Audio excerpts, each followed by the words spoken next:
கதையின் தலைப்பு என்னோடு வாழ பிறந்தவளே. ஆனந்தி நம் கதையின் நாயகி. ஆனந்தி ஒரு அட்வொகேட். தன் வீட்டின் ஜன்னலோரம் நின்று வானத்தை பார்த்து எதையோ சிந்தித்துக் கொண்டிருந்தாள். திடீரென்று அவளுக்கு ஒரு அலறல் சத்தம் கேட்டது. என்னவென்று வெளியே போய் பார்த்தால் தன் அண்ணனின் மனைவி வாசலில் நின்று கத்திக் கொண்டிருந்தாள்.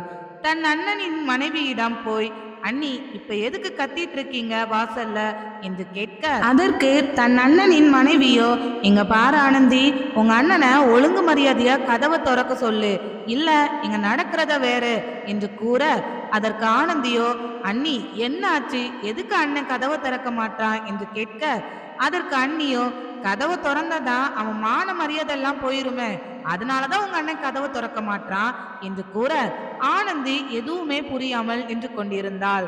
ஆனந்தி உள்ளே இருக்கும் தன் அண்ணனிடம், அண்ணன் கதவு தொற என்று கூற, அதற்கு தன் அண்ணனோ, முதல்ல அந்த ராட்சசிய வெளியே போக சொல்லு, அப்புறமா நான் கதவு திறக்கிறேன் என்று கூறினான். அதை கேட்ட அண்ணியோ கத்த ஆரம்பித்து விட்டாள். உடனே ஆனந்தி, அண்ணி கொஞ்சம் வெளியே போங்க, அண்ணனை நான் கதவை திறக்க சொல்றேன் என்று கூற, ஆனந்தியின் பேச்சுக்கு மறுவார்த்தை எதுவும் கூறாமல் அண்ணி வெளியே சென்று விட்டார். ஆனந்தி கதவை திறந்து உள்ளே சென்று தன் அண்ணனிடம், என்ன பிரச்சனை உனக்கு என்று கேட்க, தன் அண்ணனோ, அதான் பொண்டாட்டின்னு ஒருத்தி வெளியே வச்சிருக்கேன்ல, அவ எப்பவுமே என்ன சந்தேகப்பட்டு இருக்கா, என்னால அவகிட்ட வாழவே முடியாது, நான் உன்கிட்ட கொடுத்த கேஸ் என்னாச்சு என்று கேட்டுக்கொண்டிருக்கையில் திடீரென்று ஒரு சத்தம் ஆனந்திக்கு கேட்டது. அதிர்ந்து போய் அந்த கபோர்டை திறந்து பார்த்தாள். உள்ளே ஒரு பெண்மணி இருந்தாள். இதை பார்த்த ஆனந்தி, அண்ணே இங்க என்ன நடக்குது, அப்போ அண்ணி இதனாலதான் வெளியே நின்று கத்திட்டு இருந்தாங்களா, எதுக்கு இப்படி பண்ணிட்டு இருக்க என்று தன் அண்ணனிடம் ஆனந்தி கத்தி கொண்டிருந்தாள்.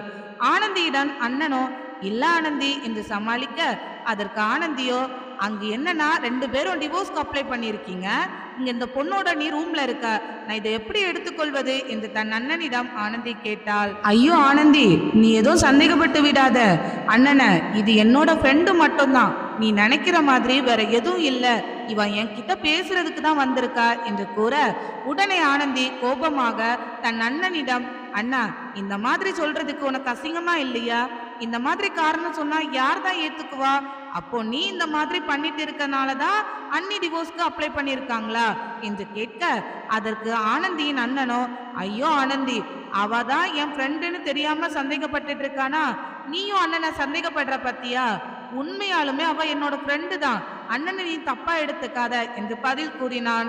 ஆனந்தி கோபத்தில் தன் அண்ணனை பார்த்தாள். அதற்கு அண்ணனோ, ஆனந்தி கோபப்படாத, உண்மையாலுமே அவ என்னோட ஃப்ரெண்டு தான், நான் உன்கிட்ட கேட்டது ஒரே ஒரு விஷயம், எனக்கும் உங்க அண்ணிக்கும் டிவோர்ஸ் வாங்கி கொடு என்று, அதை முதல்ல எனக்கு வாங்கி கொடுத்துடு என்று தன் கருத்தை தன் தங்கையிடம் முன்வைத்தான் அண்ணன். உடனே ஆனந்தி தன் அண்ணன் கையை பிடித்து கொண்டு அண்ணி இருக்கும் இடத்திற்கு சென்றாள். தன் அண்ணனிடமும் அண்ணியிடமும் ஒரு பேப்பரை காட்டி, இந்த பேப்பரில் கையெழுத்து போடுங்கள் என்று கூறினாள். அண்ணி அந்த பேப்பரை பார்த்து, இது என்ன பேப்பர் ஆனந்தி என்று கேட்க, அதற்கு ஆனந்தியோ, நீங்க 2 பேரும் டிவோர்ஸ் வாங்கணும்னு கேக்குறீங்கல்ல, அதான் டிவோர்ஸ் நோட்டீஸ், இந்த டிவோர்ஸ் நோட்டீஸ்ல கையெழுத்து போட்டு விட்டா உங்களுக்கு டிவோர்ஸ் அப்ளை பண்ணிடலாம் என்று தன் அண்ணனிடமும் அண்ணியிடமும் ஆனந்தி கூறினாள். அதற்கு ஆனந்தியின் அண்ணனோ, அன்னைக்கே டிவோர்ஸ் அப்ளை பண்ணிட்டேன்னு சொன்ன, ஆனா இப்போ கையெழுத்து போடுன்னு சொல்ற, அப்போ அன்னைக்கு சொன்னது பொய்யா என்று கேட்டான். அதற்கு ஆனந்தியோ, நான் ஏதோ சின்ன பிரச்சனை, அதை நீங்களே சரி பண்ணிட்டீங்கன்னு நினைச்சேன், ஆனா இப்படி கொண்டு வருவீங்கன்னு நான் நினைச்சு கூட பார்க்கல, இப்ப சொல்றேன், நீங்க அந்த நோட்டீஸ்ல கையெழுத்து போடுங்க, அடுத்த நிமிஷமே டிவோர்ஸ்க்கு அப்ளை பண்ணி அனுப்புறேன் என்று கூறவே, அண்ணன் அந்த நோட்டீஸை பார்த்து, முதலில் அவளை கையெழுத்து போட சொல்லு, அப்புறமா நான் போடுறேன் என்று கூறவே, அண்ணியோ, முதல்ல உங்க அண்ணனை போட சொல்லு, அப்புறமா நான் கையெழுத்து போடுறேன் என்று கூறினார். இப்படி 2 பேரும் மாத்தி மாத்தி கூறிக்கொண்டிருக்கையில் ஆனந்தியோ, பாத்தீங்களா, உங்க 2 பேருக்கும் டிவோர்ஸ் அப்ளை பண்ணவே விருப்பம் இல்ல, ஒரு பேச்சுக்கு தான் எனக்கு டிவோர்ஸ் வாங்கி கொடுங்கன்னு சொல்றீங்களே தவிர மனசளவுல உங்களுக்கு பிரியறதுக்கு விருப்பம் இல்லை, அப்புறம் எதுக்கு நீங்க சண்டை போடுறீங்க, சின்ன விஷயத்தையும் பேசி தீர்த்துக்கோங்க அப்படின்னு சொல்லி அண்ணனையும் அண்ணியையும் சமாதானப்படுத்தி வீட்டுக்கு அனுப்பி வைத்தார். இந்த பக்கம் அருணை தன் தாயார் திட்டிக் கொண்டிருந்தார். இவர்தான் நம் கதையின் நாயகன்.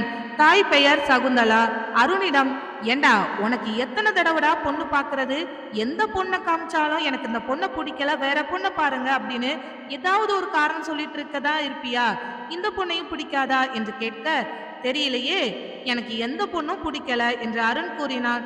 சகுந்தலாவோ தன் பார்த்த பெண்களின் போட்டோவை காண்பித்து, இந்த பொண்ணு பிடிக்காததுக்கு ஏதாவது ஒரு காரணம் சொல்றா என்று அருணிடம் கேட்க, அருண் அவன் நான் சொன்ன டைமுக்கு வரல, அதனால எனக்கு இவளை பிடிக்கல என்று கூறினான்.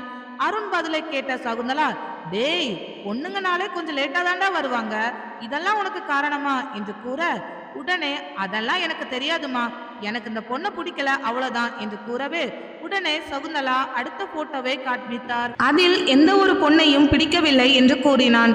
கடைசியாக ஒரு போட்டோவை காண்பிக்க, அதை பார்த்த அருண், அம்மா, இந்த பொண்ணை நான் ஒன்னும் வேண்டான்னு சொல்லல, இந்த பொண்ணு தான் என்ன வேண்டான்னு சொல்லிட்டா என்று கூறவே, அம்மாவோ எதுக்குடா இந்த பொண்ணு உன்னை வேண்டான்னு சொன்னா என்று கேட்டார். அது ஒரு சாதாரணமான காரணமா, உனக்கு சொந்த வீடு இருக்கான்னு கேட்டா, சொந்தமா வீடு இருந்தாதான் கல்யாணம் பண்ணிப்பியான்னு ஒரே ஒரு வார்த்தை தான் கேட்டம்மா, அதுக்கு என்ன பிடிக்கலன்னு சொல்லிட்டு போயிட்டா என்று தன் தாய் சகுந்தலாவிடம் கூற, அதற்கு சகுந்தலாவோ, டேய், ஏதாவது யோசிச்சு பேசண்டா, இப்படியே பேசிட்டு இருந்தா எந்த ஒரு பொண்ணும் உனக்கு கல்யாணம் பண்ணிக்க மாட்டா, அப்புறம் நீ சாமியாரதான் இருந்துட வேண்டியதுதான் என்று கேலி செய்தார். அதற்கு அருண் தன் அம்மாவிடம், அம்மா, என்னதானே அவ கல்யாணம் பண்ணிக்க போறா, அவ எதுக்கு வீடு இருக்கான்னு கேட்டா, அதனாலதானே அப்படி சொன்னேன் என்று கூறவே, அதற்கு சகுந்தலா, டேய், கல்யாணம் பண்ணி ஒரு வீட்டுல தானடா வாழ போறாங்க, அதனாலதான் வீடு இருக்கா இல்லையான்னு கேட்கறது சாதாரணமான விஷயம், இப்படி பேசிட்டு வந்திருக்க கூடாது, சொல்ல போனா நமக்கு சொந்தமா வீடு கிடையாது,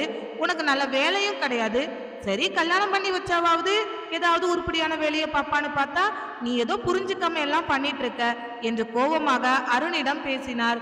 இதை கேட்டு அருண் அங்கிருந்து நகர்ந்து தன் கம்ப்யூட்டர் முன் உட்கார்ந்து கொண்டான். அருண் பற்றி சொல்ல வேண்டும் என்றால், அருண் தன்னிடம் உள்ள பணத்தை ஷேர் மார்க்கெட்டில் இன்வெஸ்ட்மெண்ட் செய்து அதில் வரும் பணத்தை மறுபடியும் இன்வெஸ்ட்மெண்ட் செய்து அதை ஒரு வேலையாக செய்து கொண்டிருப்பவன்.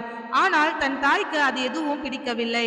அருண் கம்ப்யூட்டர் முன் இருப்பதை பார்த்த சகுந்தலா, டே, உன்னை எவ்வளவு செலவு பண்ணி படிக்க வச்சேன் தெரியுமா, ஆனா நீ ஷேர் மார்க்கெட்னு சொல்லிட்டு குட்டி சவரா போய்கிட்டு இருக்க, ஒழுங்கு மரியாதையா ஒரு ஐடி ஜாபை தேடிட்டு அங்க போய் வேலையை பார்க்கிற வழிய பாரு, இந்த மாதிரி பண்ணி என்னோட கடுப்பை கிளப்பாத என்று அருணை திட்டிக் கொண்டிருந்தார். இதையெல்லாம் பொறுமையாய் கேட்டுக்கொண்டிருந்த அருண் தன் அம்மாவிடம், அம்மா, என்ன வேலை செஞ்சா என்ன, இதுவும் ஒரு வேலை தானே, நானும் வீட்டிற்கு பணம் தானே தர செய்யறேன், நீங்க எதுக்கு இப்படி வேலை செய்யலன்னு சொல்லி தெரியுறீங்க என்று கோபமாக கொண்டான்.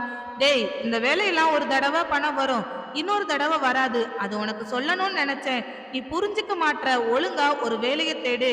இன்னொன்னு, உன்னோட டேபிள் கிட்ட ஒரு போட்டோ வச்சிருக்கேன், அந்த பொண்ணு கிட்ட ஒழுங்கா பேசி மரியாதையா கல்யாணத்துக்கு சம்மதிக்கவை, அந்த பொண்ணுகிட்டையும் போய் உன்னுடைய தேவையில்லாத பேச்செல்லாம் பேசி சம்மதத்தை கெடுத்து விட்டுறாத என்று கூறிவிட்டு அங்கிருந்து நகர்ந்தார். அடுத்த அத்தியாயத்தை அடுத்த வீடியோவில் காணலாம்.